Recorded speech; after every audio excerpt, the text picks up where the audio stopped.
खूप मोठे लॉसेस होत आहेत, काय करू, पोझिशन स्क्वेअर ऑफ करू का? तर मित्रांनो, पोझिशन स्क्वेअर ऑफ करायच्या काय करायचे या बाबतीत मी अधिकारवाणीने तुम्हाला काही सांगू शकत नाही, कारण मी कोणी ॲनालिसिस्ट नाही किंवा मोठा इन्व्हेस्टरही नाही. पण माझे स्वतःचे स्टॉक मार्केटबद्दलचे काही अनुभव तुम्हाला सांगतो, जे कदाचित तुमच्यासाठी महत्त्वाचे ठरू शकतात.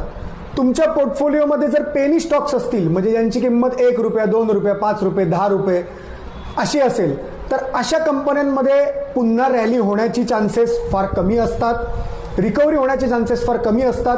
कारण यातल्या बऱ्याचशा कंपन्या कर्जबाजारी असतात, स्टॉक मार्केटमध्ये यांच्यावर सॉलिड धुलाई झालेली असते, आणि त्याच्यानंतर आपण घेतलेला भाव या अशा स्मॉल कॅप पेनी स्टॉक्समध्ये दिसण्याची शक्यता फार कमी असते.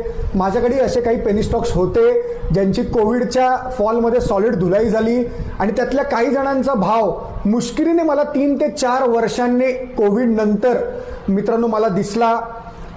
तुमच्या पोर्टफोलिओमध्ये जर कुठले ब्ल्यूचिप कंपन्या असतील, म्हणजे निफ्टी 50 कंपन्या, लार्ज कॅप कंपन्या किंवा मिड कॅप कंपन्या असतील, ज्यांचे फंडामेंटल्स अतिशय उत्तम आहेत, तर मित्रांनो अशा कंपन्यांमध्ये जेव्हा मार्केटमध्ये रिकव्हरी येईल तेव्हा अशा कंपन्यांमध्ये सर्वप्रथम रॅली होते.